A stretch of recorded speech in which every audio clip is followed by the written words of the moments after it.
Article 6 کے تحت کارروائی ضرور ہونی چاہیے اور اس کو عبرت کا نشان بنانا چاہیے تاکہ آئندہ آنے والے دنوں میں کسی شخص کو یہ جرأت نہ ہو کہ وہ آئین کی اس طرح دھجیاں اڑائے اور آئین کے آرٹیکلز کی اس طرح سنگین خلاف ورزی کرے۔ مجھے یہ بات کہنے میں بھی کوئی شبہ نہیں ہے، یقیناً آپ کو بھی یقین ہے کہ اس وقت عمران خان کے پاس قومی اسمبلی میں اکثریت نہیں ہے، اور اگر کسی وزیر اعظم کے پاس اسمبلی میں اکثریت نہ ہو تو وہ ایک لیجٹمیٹ پرائم منسٹر نہیں ہوتا۔ ہونا تو یہ چاہیے تھا کہ اسپیکر صاحب جتنا جلد ممکن ہوتا اس عدم اعتماد کی تحریک کو اسمبلی کے سامنے پیش کرتے اور جو اسمبلی کے ممبرز ہیں ان سے ان کی رائے لیتے، اور اگر ان کی اکثریت عمران خان کے ساتھ ہوتی تو یہ معاملہ ایسے ہی چلتا، اگر نہیں ہوتی تو کوئی نیا وزیر اعظم آ جاتا۔ لیکن اسپیکر قومی اسمبلی نے اور عمران خان نے اور ان کے چولوں کے ٹولے نے یہ راستہ اختیار کیا کہ کس طرح سے اس عدم اعتماد کی تحریک کو تاخیر کا جو ہے وہ شکار کریں۔ انہوں نے او آئی سی کو آڑ بناتے ہوئے، او آئی سی کو بنیاد بناتے ہوئے اس آئینی عمل کو تاخیر کا شکار کیا۔ مجھے اور آپ کو یہ پتہ ہے کہ جو پی ٹی آئی کے اپنے ارکان کا اسمبلی میں نمبر ہے وہ غالباً 155 تھا، اور اب ایک ممبر کی ڈیتھ ہو گئی تو یہ 154 ہو گیا ہے۔ 154 ممبر ان کے اپنے ہیں، باقی ان کے اتحادی ہیں۔ 172 جو نمبر ہے وہ ان کو ریکوائرڈ ہے۔ اگر ان کے اتحادی آج کی تاریخ میں جب میں آپ سے بات کر رہا ہوں، انہوں نے فی الحال حکومت سے علیحدہ ہونے کا اعلان نہیں کیا، لیکن اگر کوئی 14-15 پی ٹی آئی کے اپنے ارکان اپنی اس حکومت پر عدم اعتماد کا اظہار کر چکے تو اتحادیوں کا نمبر ملانے کے بعد بھی عمران خان کے پاس 172 کا نمبر نہیں بنتا، اور یہ بات روز روشن کی طرح آیا ہے، دیوار پہ لکھی ہوئی ہے کہ عمران خان کے پاس اس وقت اسمبلی کا اعتماد نہیں ہے۔ اب کر کیا رہے ہیں کہ اینٹی کرپشن کے ذریعے، ایف آئی اے کے ذریعے،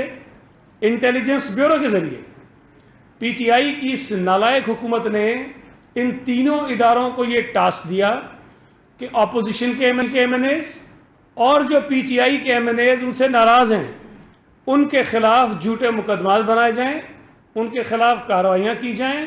اور ان کو غائب کر دیا جائے تاکہ عدم اعتماد والے دن وہ اسمبلی کے اندر پیش نہ ہو سکے۔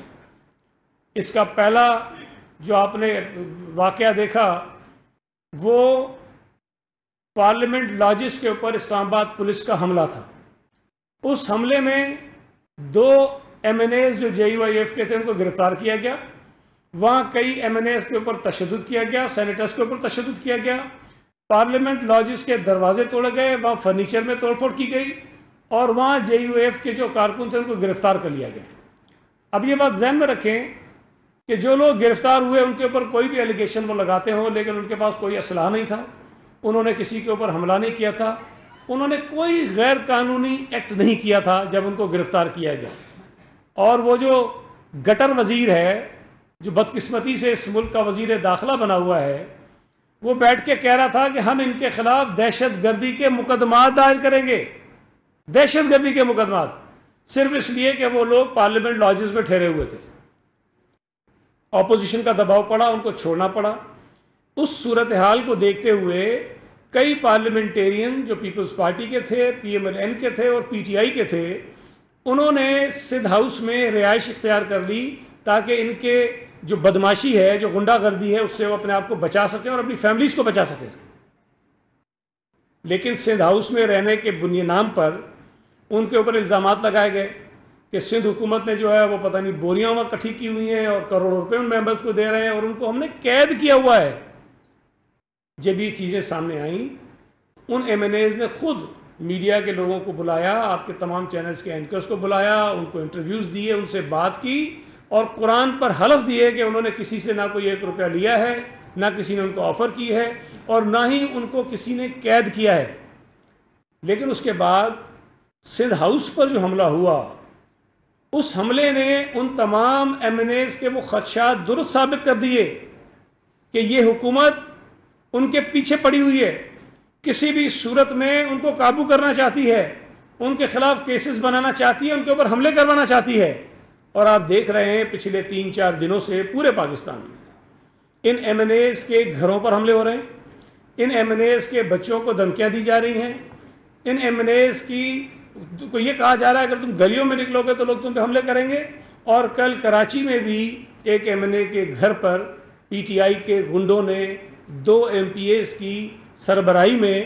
حملہ کیا ہے۔ اب اگر وزیر اعظم خود تقریروں میں یہ کہے، پہلے تو ترلے کرے ان کو، منتیں کرے ان کو کہ تم واپس آ جاؤ، تمہیں کچھ نہیں کہا جائے گا، میں باپ کی طرح تمہیں معاف کر دوں گا، اور اس کے بعد کہتا ہے کہ تم شادیوں میں نہیں جا سکو گے، اس کا مطلب یہ لوگوں کو کہہ رہا ہے اگر یہ نظر آئے تو ان پہ حملے کرو، کہہ رہا ہے تمہارے بچے اسکول نہیں جا سکیں گے، اس کا مطلب یہ ہے کہ ان کے بچوں پر اسکولوں میں حملے کرو، اور یہ کہہ رہا ہے کہ ان کے بچیوں کے رشتے نہیں ہوں گے۔ مطلب اس طرح کی باتیں کرنے پر میں وزیر اعظم کو پاگل نہ کہوں تو اور کیا کہوں؟ میں وزیر اعظم کو جنونی نہ کہوں تو میں کیا کہوں؟ میں وزیر اعظم کو اس ملک میں انارکی اور بدامنی پھیلانے والا آدمی نہ کہوں تو اور کیا کہوں؟ میں بار بار کہہ رہا ہوں کہ یہ آدمی گھبراہٹ سے، بوکھلاہٹ سے، سٹپٹاہٹ سے نکل کے پاگل پن کی انتہا پہ پہنچا ہوا ہے۔ یہ آدمی مارچ 2021 میں جب سینٹ میں اس کو شکست ہوئی اور یوسف رضا گیلانی جیت گیا تو اس نے اسمبلی سے اعتماد کا ووٹ لینے کا فیصلہ کیا۔ صدر نے کہا اس کو کہ اعتماد کا ووٹ لو۔ جب یہ اعتماد کا ووٹ لینے گیا تو اس نے قوم سے خطاب کرتے ہوئے یہ کہا، اور یہ کلپ آپ نے دیکھا ہوگا، کچھ سیکنڈز کا کلپ ہے، اپنے ایم این ایز کو کہہ رہا ہے کہ بھائی تمہارے پاس یہ حق اور اختیار ہے کہ تم مجھ پہ اعتماد کرو، مجھے ووٹ دو، اگر نہیں دیتے تو میں تمہیں سلام کروں گا، اس لیے کہ یہ تمہارا حق ہے، اور اگر تم نے مجھے ووٹ نہیں دیا، مجھے اکثریت نہیں ملی تو میں چلا جاؤں گا، میں اپوزیشن میں بیٹھ جاؤں گا۔ یہ 1 سال پرانی بات ہے، 1 سال پرانی بات ہے، اور آج وہی عمران نیازی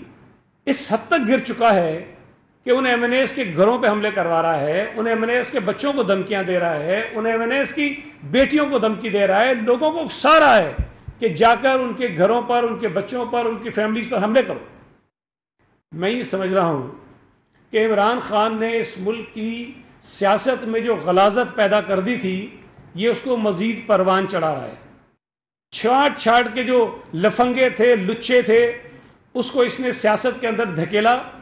اور اس ملک کی سیاست جو میچورٹی کی طرف جا رہی تھی، جو سیاسی اختلافات کے باوجود ایک دائرے میں رہ کر مخالفت کرنے کی طرف جا رہی تھی، اس کو اس نے تہس نہس کر کے رکھ دیا ہے، اور اب اپنی پاگل پن کی بنیاد پر اور اس یقین کی بنیاد پر کہ وہ وزیر اعظم کے عہدے سے ہٹ رہا ہے، اس نے یہ طے کر لیا ہے کہ اس ملک کے گلی کوچے میں اس نے فسادات کروانے ہیں۔ مجھے یہ بتائیے کہ ووٹ آف نو کانفیڈنس ایک آئینی عمل ہے، اس کا طریقہ کار آئین میں درج ہے، آپ کے پاس یہ اختیار ہے کہ آپ پرامن طور پر، سیاسی طور پر کوشش کریں کہ آپ کو اسمبلی کا اعتماد مل جائے، آپ کو یہ اختیار ہے، آپ کا یہ حق ہے کہ آپ اسمبلی کے ممبران سے رابطے کریں، آپ ان سے بات کریں، لیکن آپ کیا کہہ رہے ہیں؟ یہ کہہ رہا ہے کہ میں 27 مارچ کو پورے پاکستان سے 10 لاکھ لوگوں کو اکٹھا کروں گا اور اسمبلی کے باہر ان کو بٹھا دوں گا۔ اس کا مطلب یہ ہے کہ آپ یہ چاہتے ہیں کہ جو آئینی طریقہ کار ہے ووٹ آف نو کانفیڈنس کا، وہ کسی طرح سے اس میں رکاوٹ آئے، کسی طرح سے وہ پورا نہ ہو، کسی طرح سے وہ آگے نہ بڑھے۔ اب مجھے بتائیے، یہ وہ کام ہے جو اپوزیشن کی جماعتیں کرتی ہیں کہ ہم نے احتجاج کرنا ہے، ہم نے جلسہ کرنا ہے، ہم نے دھرنا دینا ہے۔ یہ واحد نالائق حکومت ہے اس پاکستان کی تاریخ کی، یہ ہر وہ کام کر رہی ہے جو اپوزیشن کو کرنا چاہیے۔ اپوزیشن کہتی ہے کہ ہم جا کے دھرنا دے کے راستہ بند کر دیں گے، کسی کو آنے نہیں دیں گے، کسی کو جانے نہیں دیں گے۔ یہ اپوزیشن کہہ رہی ہے کہ بھائی راستے کھلواؤ، اسمبلی میں لوگوں کو جانے دو۔ آپ کو 10 لاکھ لوگ لانے کی ضرورت نہیں ہے، آپ 172 ایم این ایز کو لا کر بٹھا دو، کل لا کر دکھا دو، میڈیا کے سامنے پریس کانفرنس کر دو، وہ ممبر بیٹھ جائیں تمہارے ساتھ، اپوزیشن تمہارے پیچھے سے ہٹ جائے گی، تمہاری جان چھوڑ دے گی۔ لیکن اگر تمہارے پاس 172 اسمبلی کے ممبرز نہیں ہیں تو دنیا کی کوئی طاقت تمہیں وزیر اعظم کے عہدے پہ نہیں بٹھا سکتی ہے۔ یہ اس کو سمجھ میں آ جانا چاہیے۔ مجھے حیرت ہے کہ جو آدمی کل جو ہے وہ لوٹوں کی جو ڈیفینیشن بتا رہا تھا بڑی عجیب عجیب بتا رہا تھا. جب کوئی سوال جواب کرتا تو کہتا ہے قائد اعظم محمد علی جناح نے بھی تو پارٹی بدلی تھی نا. وہ کہہ رہا تھا نہیں جو آدمی حکومتی جماعت کو چھوڑ کے اپوزیشن کی جماعت میں آ جائے وہ لوٹا نہیں ہوتا. آج تم حکومت میں ہو, آج تمہاری جماعت سے کچھ لوگ ناراض ہیں اور تم سے الگ ہو رہے ہیں تو وہ لوٹے کیسے ہو گئے تمہاری اپنی ڈیفینیشن کے مطابق. عمران خان کو یہ سمجھنا چاہیے کہ جتنے ممبرز ہیں جو اس وقت اس کے خلاف ہیں, اور میں آپ کو بتا دوں یہ تعداد 14-15 نہیں ہے, یہ تعداد سے بہت زیادہ ہے, یہ تعداد اس سے بہت زیادہ ہے. اور آج بھی میں آپ کو کہہ رہا ہوں کہ جو لوگ عمران کے کیمپ میں بیٹھے ہیں, عمران کے لیے نعرے لگا رہے ہیں, عمران کے ساتھ کھڑے ہوئے, وہ عمران کے ساتھ نہیں ہیں. یہ اسمبلی میں لے کر آئے ان کو. آپ کو پتہ نہیں ہے سندھ اسمبلی میں جب سینٹ کا الیکشن ہوا تھا 9 تاریخ کو, تو انہوں نے بائیکاٹ کیوں کیا تھا؟ بائیکاٹ اس لیے کیا کہ ان کو پتا ہے کہ ان کے ممبرز ان کو ووٹ نہیں کرتے. ان کو 100% یقین تھا کہ ان کے ممبرز ان کو ووٹ نہیں کرتے. اپنے ممبرز پر عدم اعتماد ہے, اس لیے ان کو اسمبلیوں میں نہیں لائے. اسی طرح قومی اسمبلی کے اپنے ممبران پر ان کو اعتماد نہیں ہے, اس لیے وہ کہہ رہے ہیں کہ ہم اپنے ممبرز کو اسمبلی میں نہیں لائیں گے. ان کو یہ پتا ہے, ان کو یقین ہے کہ اگر وہ سارے ممبر اسمبلی میں لے کر آ گئے تو وہ ممبر جو ہیں وہ عمران کے اوپر اعتماد نہیں کریں گے, اس کے خلاف جائیں گے. میں آپ کو یہ بتا رہا ہوں کہ آج بھی اگر کابینہ کو یہ کہہ دیا جائے کہ کابینہ یہی رہے گی تو یہ سب کے سب عمران کے خلاف ہوں گے. خاص طور پہ شیخ رشید اور فواد چودھری کو یہ کہہ دیا جائے کہ تم اگلی کابینہ کے تم حصے ہو تو یہ سب سے پہلے اس کے خلاف ہوں گے. اور شیخ رشید کو جو یہ بیماری چڑھی ہوئی وزارت بننے کی, اللہ معاف کرے, اس کو اگر مودی کہنا تو تم اپنی کابینہ میں وزیر بنا رہے ہو, یہ وہاں بھی چلا جائے گا. اس کو اسرائیل کا وزیر اعظم کہنا تم میری کابینہ کا وزیر ہے, یہ وہاں بھی چلا جائے گا. یہ وزارت کے لیے کچھ بھی کر سکتا ہے. اور ابھی حالیہ تاریخ تو یہ بتاتی ہے کہ جس کابینہ کا یہ وزیر رہا وہ وزیر اعظم ذلیل ہوا ہے. جس کابینہ میں یہ وزیر رہا, جن 2 ادوار میں یہ حکومت میں نہیں تھا وہ دونوں حکومتوں نے اپنی مدت پوری کی ہے. 2 ادوار میں نہیں تھا, دونوں نے حکومت اپنی مدت پوری کی, باقی سب کو اس نے ذلیل کروایا. شیخ رشید احمد باولا ہو چکا ہے, اس وقت بوکھلاہٹ کا شکار ہے. اور آپ سمجھدار لوگ ہیں, جب وہ بول رہا ہوتا ہے اس کے الفاظ اس کے ساتھ نہیں ہوتے ہیں, وہ بوکھلاہٹ کا شکار ہوتا ہے, وہ جھنجھلایا ہوا ہوتا ہے. اسے یقین ہے کہ اس کی حکومت, اس کی وزارت جا رہی ہے, اس کا سیاسی کیریئر ختم ہو رہا ہے, اور وہ اس قسم کی باتیں کرتا ہے کہ میں ان الفاظ میں اس کا جواب ہی نہیں دے سکتا ہوں. کبھی وقت آئے گا انشاءاللہ تعالیٰ جب الیکشن میں جائے گا تو لوگ اسے خود پوچھیں گے, جب گلی محلوں میں یہ جائے گا کہ تم نے جو باتیں کہی تھیں اس کا جواب وہ لوگ اسے خود دیں گے. لیکن یہ طریقہ کار میں سمجھتا ہوں کہ نامناسب ہے اور سیاست کو غلاظت سے یہ بر رہے ہیں. کل کی تقریر میں عمران خان نے 2 باتیں بڑی انٹرسٹنگ کہی. ایک تو میں آپ کو بتا چکا کہ وہ دعائیاں دے رہا تھا کہ منرف اراکین تمہارے بچوں کے اللہ کرے رشتے نہ ہوں, اللہ کرے تمہارے گھر میں بجلی نہ آئے, اللہ کرے تمہارے آٹوں میں کیڑے پڑ جائیں, اللہ کرے تمہاری گاڑیوں میں پیٹرول ختم ہو جائے,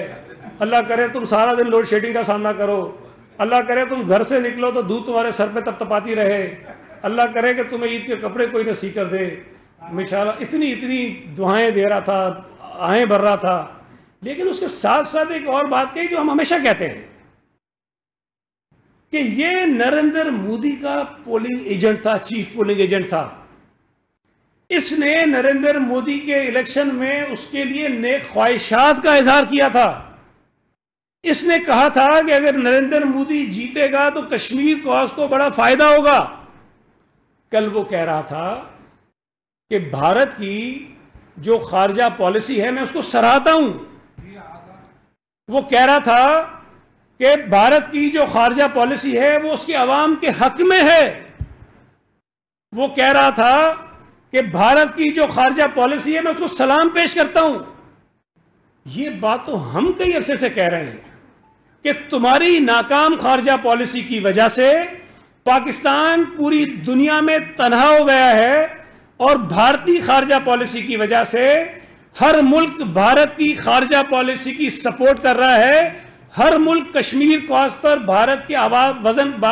کے موقف کو زیادہ وزن دے رہا ہے اور پاکستان کے موقف کو مسترد کر رہا ہے. یہ بھارتی خارجہ پالیسی کی کامیابی نہیں ہے. یہ تمہاری خارجہ پالیسی کی ناکامی ہے کہ آج دنیا کا کوئی ملک تمہارے ساتھ نہیں کھڑا ہے.